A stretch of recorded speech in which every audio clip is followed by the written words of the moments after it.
Balai Besar Laboratorium Kesehatan Makassar kini resmi ditunjuk sebagai laboratorium rujukan untuk memeriksakan sampel COVID-19 dari 6 provinsi di Sulawesi. Di laboratorium ini, dalam sehari dapat memeriksa hingga 58 sampel COVID-19.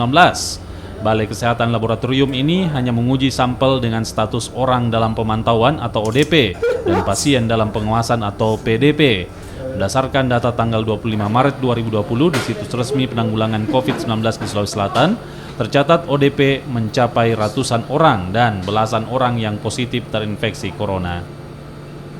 Sesudah kewenangan diberikan lewat Permenkes tanggal 19 Maret,